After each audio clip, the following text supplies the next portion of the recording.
usually moving it at previous times.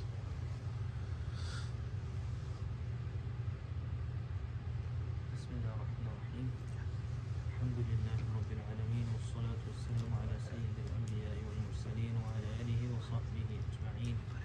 Allahumma salli ala sayyidina wa mawlana Muhammad wa ala ali sayyidina wa mawlana Muhammad wa barik wa sallim. Amma ba'd. Assalamu alaikum wa rahmatullahi wa barakatuh. Alhamdulillah, previous lesson we covered zakat. So in about 3 or 4 sessions we covered the spiritual aspects that we should observe to properly discharge our zakat and donate in sadaqah. So since we are talking about ibadah, we covered salah, zakat and sadaqah, and now we move on to, he says, al-aslu thalith, the third foundational aspect of ibadah, is siyam, regarding fasting. So Imām al-Ghazālī rahimahullah, he starts by saying, قال رسول الله صلى الله عليه وسلم يقول الله سبحانه كل حسنة بعشر أمثالها إلى 700 ضعف إلا الصيام فإنه لي وأنا أجزي به. This is a hadith from Sahih al-Bukhari, Sahih Muslim as well. He quotes Allah subhanahu wa ta'ala, so hadith Qudsi. Nabi sallallahu alayhi wa sallam says, Allah subhanahu wa ta'ala says, this is authentic hadith, Allah ta'ala says, every single deed that you do, Allah will grant you 10 rewards for. So if you do one hasana or one good action, you're gonna get at least 10 rewards for it.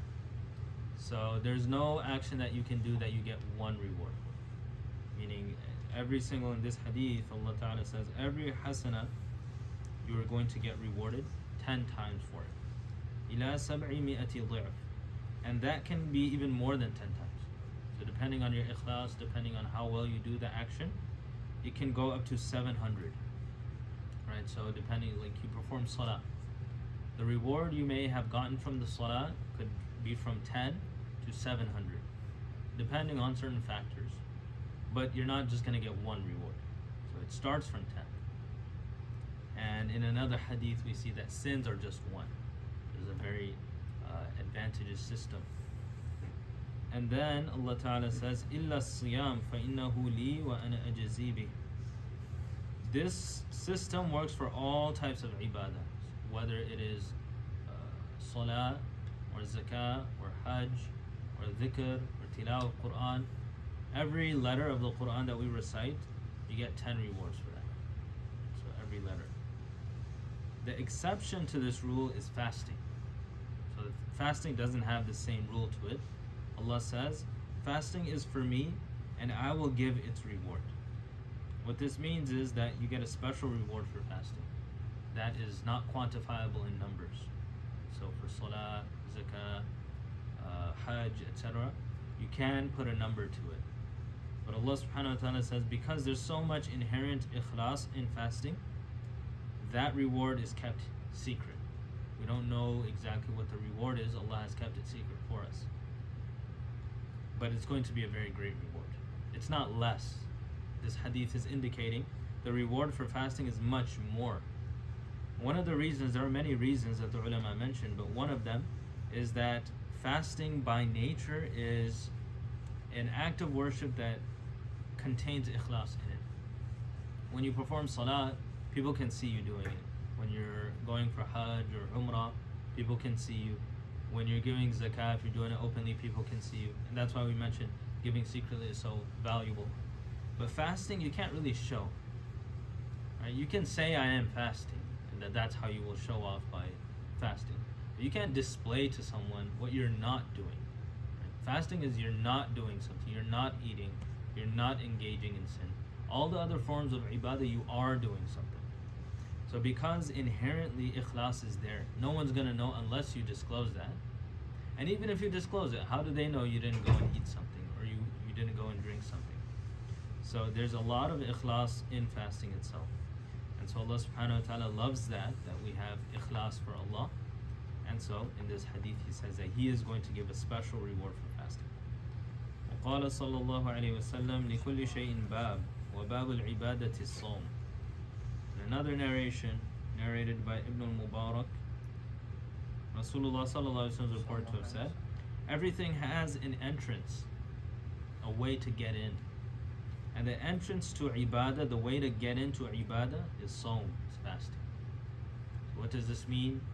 When we fast for Allah subhanahu wa ta'ala's sake, it creates an attitude of slavehood or servanthood to Allah subhanahu wa ta'ala. When you're fasting, it is mustahab or preferable that for your suhoor that you have in the morning, you should delay as much as possible, meaning have it as close to Fajr time as possible. So some people, they wait, maybe they eat before sleeping, 12 a.m., and then they won't have suhoor.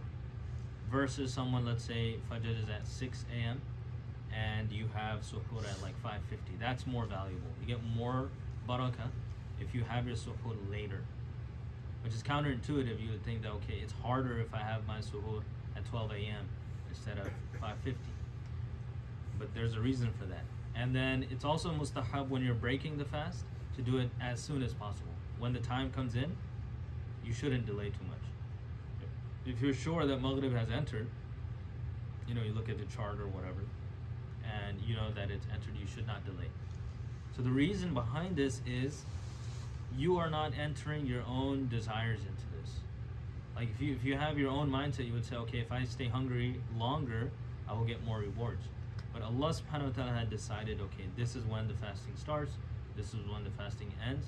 So you are completely in Allah subhanahu wa ta'ala's control.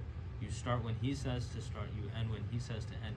It creates a mindset of slavery or servanthood to Allah subhanahu wa ta'ala. Also, there's many aspects to fasting, as he is going to mention. It's not just not eating and not having relations. There's more to fasting than that.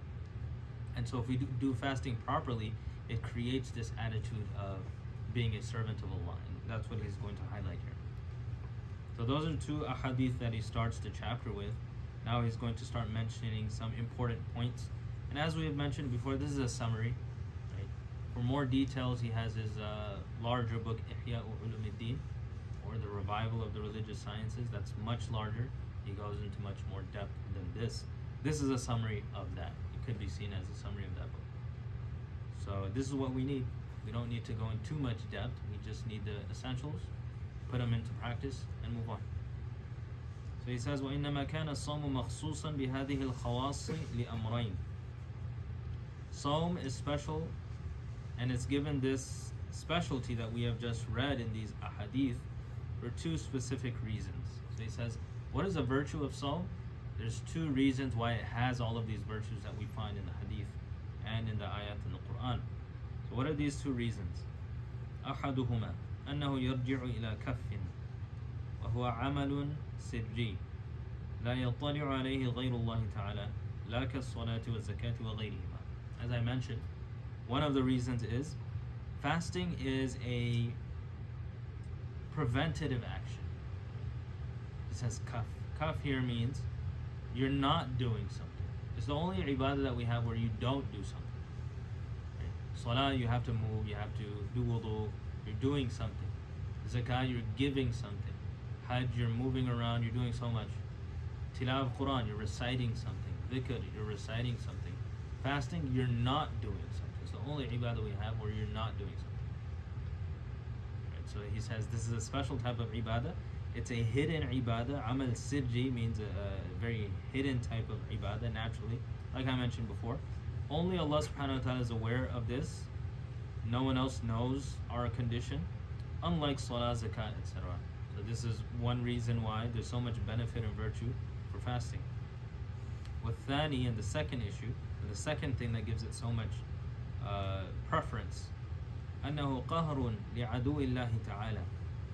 Fasting overwhelms the enemy of Allah subhanahu wa ta'ala. The enemy of Allah. Allah ta'ala has enemies. Right? Adu'ullah. The main one, Iblis, and his ilk, the shayateen. So fasting subdues their influence. فَإِنَّ الشَّيْطَانَ هُوَ الْعَدُوُ. So shaitan is the enemy. وَلَنْ يَقْوِيَ الْعَدُوُ إِلَّا بِوَاسِطَةِ الشَّهَوَاتِ. How does shaitan have power over us? Shaitan has power over us, that's why we sin. He can influence us. There's another narration that shaitan runs through the human body just like blood. It's not that he's physically in us, but his influence is so powerful over us, it's like the flowing of blood inside us. So when we fast, what happens is we gain a type of power over the influence of shaitan. So it subdues the shahawat, or the desires. This is one aspect. What happens to the human body when you deprive it of nutrition, what happens is it gets a little bit weaker, and then it doesn't incline as much to sin. You don't want to get so weak that you can't move around and you can't do work, but if you weaken yourself a little bit, you'll notice that you don't really feel inclined towards many things like you would before. And this, if you have experience with certain types of foods, it does have an effect on you. For instance, like red meat will raise a person's temperature more than, maybe vegetables or something like that. So that also has some input and effect on a person's, psychological aspect. والجوع يكسر ويكسر جميع الشهوات التي هي آلة الشيطان. Hunger will break all of the desires, which are the tools of shaitan. So if you're hungry, you'll just think about food. You won't be thinking about other sin, right? So it's better to think about hunger or about food than to think about other sin. And so that's kind of the thing about it. Like you'll feel like I want to eat, I want to drink, but at least you're not thinking about something else that's worse. فلذلك قال رسول الله صلى الله عليه وسلم إن الشيطان لا يجري من ابن آدم مجرى الدم فضيقوا مجاريه بالجوع. In one narration, Imām al-Ghazālī says, Rasulullah sallallahu alaihi wasallam is reported to have said, Shaitan flows through Ibn Adam, meaning the children of Adam, just like blood. It's not a literal flowing, it's like he's not inside us, but his influence is, found throughout us. So he says, فَضَيِّقُوا مَجَارِيَهُ بِالْجُوعِ. Conceal, or not conceal, but make narrow his capability to flow within you through hunger. And some scholars have said that this last part is not actually part of the hadith. It's actually some tafsir that someone has stated. But still, it is applicable here. Meaning, if you're hungry, you are going to, if he is flowing through your veins, you can block him through hunger. That's basically the whole concept here. Then he says, وَهُوَ سِرُّ قَوْلِهِ صَلَّى اللَّهُ عَلَيْهِ وسلم إِذَا دَخَلَ رَمَضَانَ فتحت أبواب الجنة وغلقت أبواب النيران وصفدت الشياطين ونادى مناد يا باغي الخير هلم ويا باغي الشر أقصر. So Imām al-Ghazālī says this is the secret behind the hadith, and the hadith he quotes is, when Ramadan enters, the gates of Jannah are opened and the gates of the fire are closed.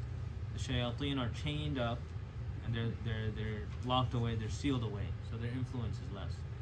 And a caller will call out, like an angel will call out, O you who seek goodness, come towards the goodness of Ramadan, and O you who seek evil, then pause here, you're not allowed to affect the people here. So what he means by this is, this hadith, we've heard it before, that when Ramadan comes, the gates of Jannah are open, many other things happen. Jannah is beautified for the people during Ramadan, and the shayateen are chained away. So he says one of the secrets behind this is, yes, the shayateen are chained away, literally, but also we aid that. When we're all hungry as a ummah together, the effects of the shayateen are much less too. So there's a double aspect to it. Then he says, وَعَلَمْ أَنَّ الصَّوْمَ بِالْإِضَافَةِ إِلَى مِقْدَارِهِ عَلَى 3 درجات وَبِالْإِضَافَةِ إِلَى أَسْرَارِهِ عَلى 3 درجات. So just like he was talking about in the previous chapters, he breaks everything down kind of into 3 stages. So he says if you look at fasting in terms of how often you should fast, he's going to list 3 stages. And if you look at fasting in terms of the secret aspects of fasting, things you have to keep in mind to have a valuable fast, those are also 3 aspects. He makes it very easy. He just puts it level 1, level 2, level 3. And so you start with level 1, or whichever way you're looking at it, the lowest level. You progress after you've done that for a very long time, and you see that you're capable of retaining that. And then you go to the next one, and then you go to the best. So he's going to mention all of those similarly here. So what we'll be talking about today, inshallah, is we'll start talking about how often should we fast. أما درجات مقداره. How often should a person fast? He says there's 3 levels to this. فأقلها الاقتصار على شهر رمضان.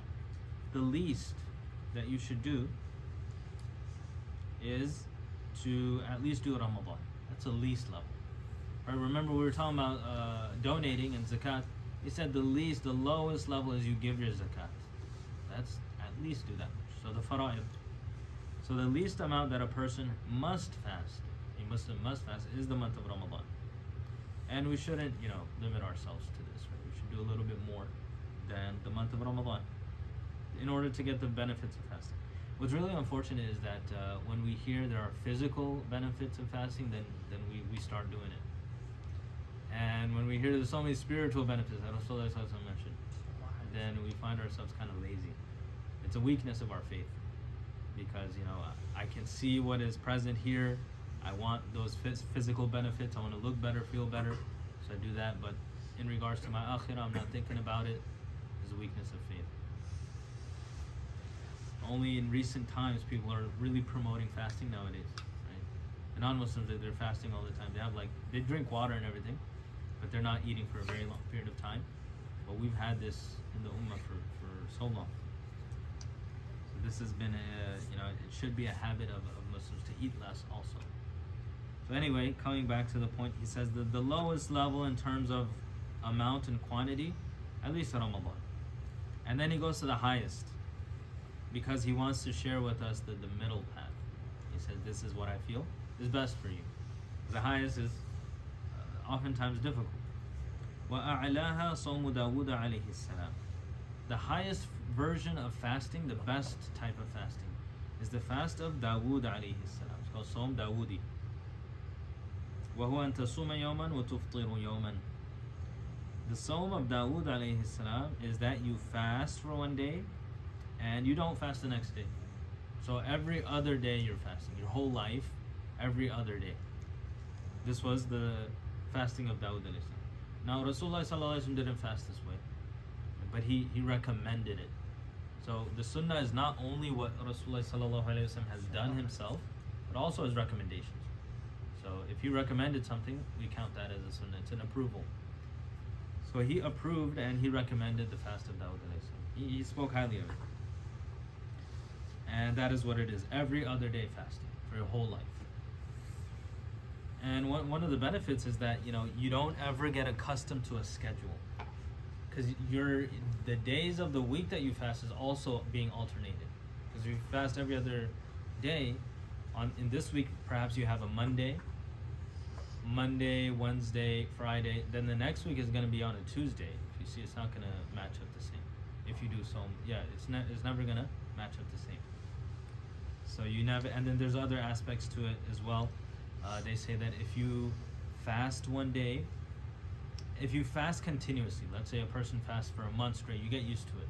At the end of Ramadan, you're like, okay, this is not a big deal anymore. In the first day, it's quite difficult. Stomach's growling, energy's low, haven't had coffee, your body's just really weak. But at the end of Ramadan, then you start getting used to it, which is kind of unfortunate then. And that's why Nabi Sallallahu Alaihi Wasallam used to prepare like months before. So he doesn't have that like initial phase of prep.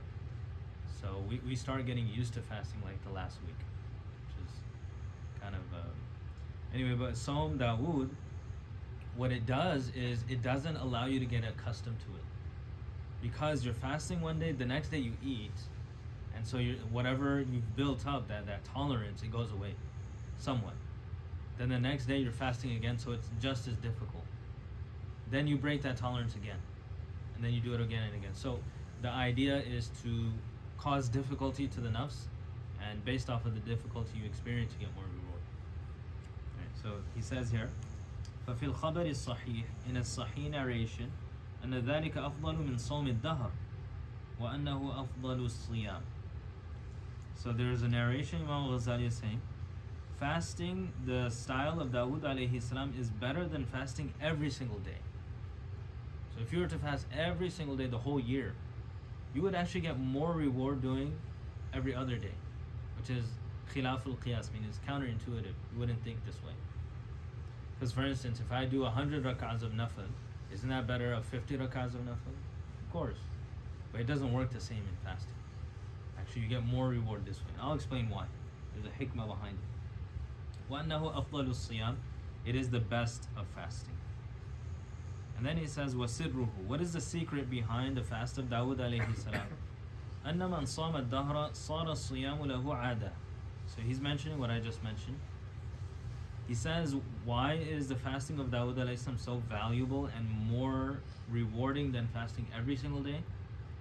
If you do the fast of Dawud alayhi salam, or he's saying if you fast every single day of the year, then fasting becomes aada, it becomes a habit. It's like every day. Like for instance, some people they eat like one meal a day, or they'll only have dinner, or they'll only eat at nighttime. It's easy for them. It's not an issue. So you don't feel the ibadah actually. It's just a habit. فَلَا يُحِسُّ بِوَقْعِهِ فِي نَفْسِهِ بِالْإِنْكِسَارِ. It won't break down the nafs. If you're hungry throughout the whole day, you're complaining in your mind to Allah, you're saying, oh Allah, I'm so weak, oh Allah, I need food from you. You have this like slave attitude about you. But if it's like, oh whatever, I feel great, and you don't notice it at all, that's good, alhamdulillah, but it's not as good as you feeling that you need Allah subhanahu wa ta'ala. It's a different feeling. So he says that inkisar, or the breaking of the nafs, is not there if you do it every day and it becomes a habit. وَفِي قَلْبِهِ بِالصَّفَاء, the cleanliness you feel in your heart after a difficult days of fasting, you won't get that.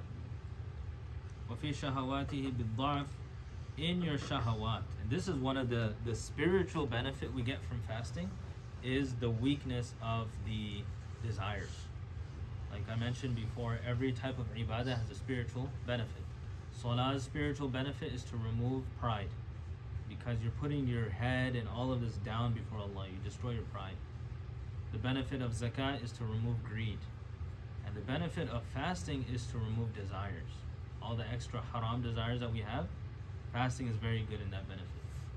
And that is why in one hadith, Nabi sallallahu alaihi wasallam, he walked by a group of youngsters. He said, Ma'ashar shabab, O youngsters, any one of you who can get married, you should get married as soon as you can. If you cannot, then you need to fast, because fasting is going to remove those desires. So this is Nabi sallallahu alaihi wasallam taught this. Is that when he recommended to fast every day? That's when he recommended fasting every day. So it's not a ibadah at that point, it's more of a ilaj or a medication. Because fasting every day, what it does is eventually it will break it down more. Imām al-Ghazālī here, he's saying Som Dawood actually does that really well as well. It makes the nafs So weak. means everyday fasting means a habit. Yeah. Not a ibadah. Yeah, for them it wasn't an ibadah anymore, it's like a habit. Like you if you do it for a very long time, then and your nutrition is less, it would have the similar effect. But what Imām Ghazālī is saying here is that Som Dawoodi does that as well. So sometimes Nabi sallallahu alaihi wasallam recommended Som Dawood, but that was for ibadah's sake. That's more rewarding, and for a medical sake, like to destroy the desires, kind of. That if you do every day, it will have that benefit. So for the youngsters, he said every single day Until they get married, of course. And when they're married, then they get strong and everything like that. And that shows you also another thing, that Nabi sallallahu alaihi wasallam placed an emphasis on the protection of the youth and their chastity. And he knew that if it's left unchecked, they will eventually fall into sin.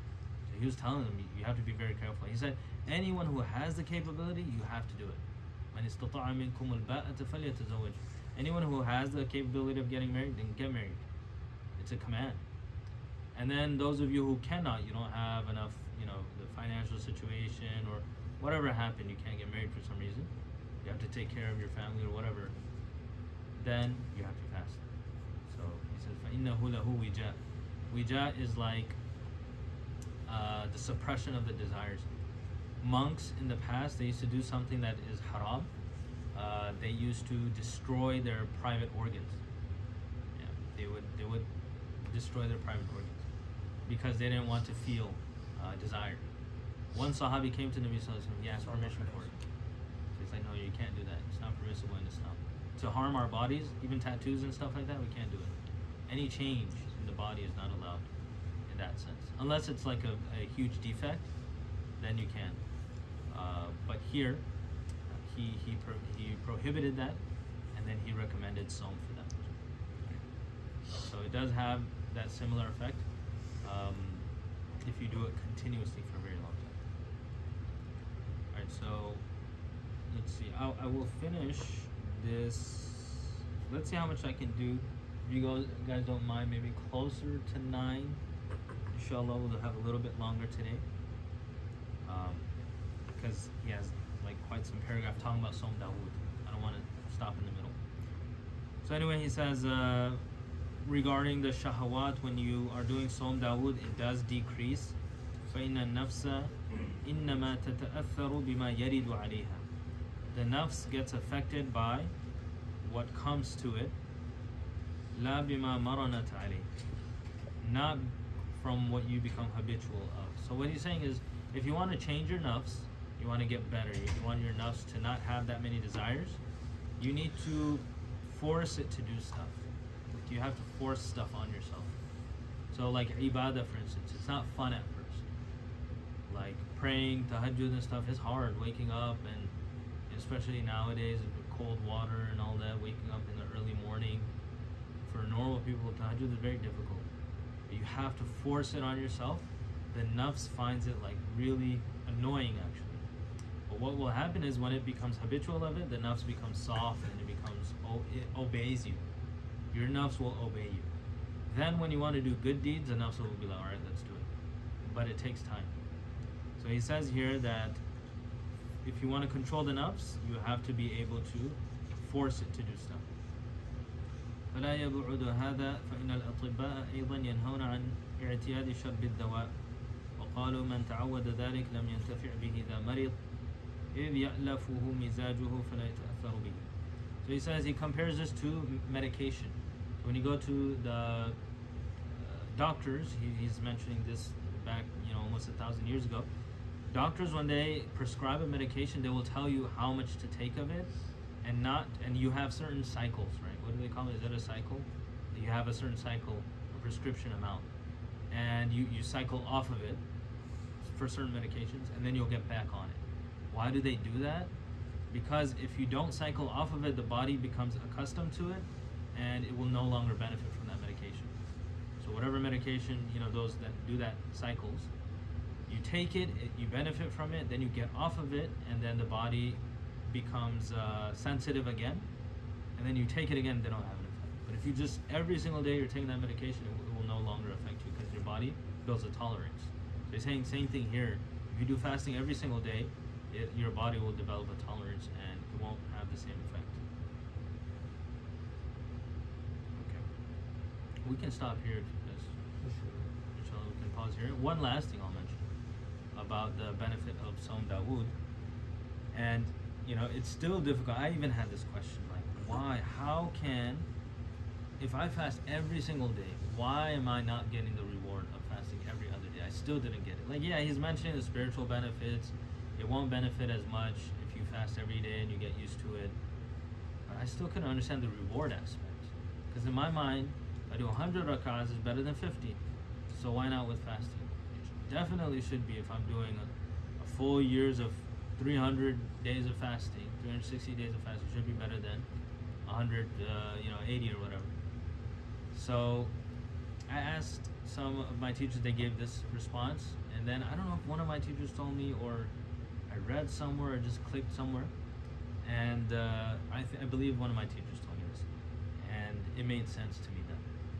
So we have this concept of fard, wajib, sunnah, mustahab, nafal. You have these like levels of different actions. For instance, you have your fard salah, salatul isha, and you have the 2 rak'ah sunnah. Then depending on the madhab, you have some wajib, right? So there's different levels. Each level is a category in themselves, and it's like a different realm. Sunnahs are a different realm than fara'id. A sunnah will never equal a fard. You can do 1,000 rak'ahs of a sunnah, it will not equal the fard that you miss, because it's just something different altogether. And a sunnah is something else. Yes, on Yawm al-Qiyamah, Allah will allow this system where if you didn't fulfill all your fara'id, He'll take from the sunnah and He'll tell the angels to fill it up. But normally, You can do as much sunnah as you want, it will not fill one fard. So Sawm Dawood is a sunnah. And fasting every day is a nafil. So nafil, no matter what you do, will never equate a sunnah. So because Nabi Sallallahu Alaihi Wasallam recommended it, now it has its own level. And even if you want to do whatever style you want to do like 3 months at a time and then take 1 month break, or whatever style you want to do of fasting, you will never be able to equate what Rasulullah Sallallahu Alaihi Wasallam has recommended. So that made sense to me why we get more reward. So actually, it's so amazing that, you know, it is kind of easier because you get to eat every other day, like however you want, and you get more reward than fasting every day. It's the rahmah of Allah. And also Nabi Sallallahu Alaihi Wasallam, because if he didn't say this, then we wouldn't have had this capability. Nabi Sallallahu Alaihi Wasallam was always very compassionate, thinking about his ummah. So we ask Allah subhanahu wa ta'ala to give us tawfiq to fast properly. We ask Allah to give us the knowledge that Imām al-Ghazālī rahimahullah has written down in this book, to learn it, apply it, and also teach it, inshallah, and give us tawfiq to change our lives for the better. وصلى الله تبارك وتعالى على خير خلقه محمد وعلى آله وصحبه أجمعين برحمتك يا أرحم الراحمين. السلام عليكم ورحمة الله وبركاته.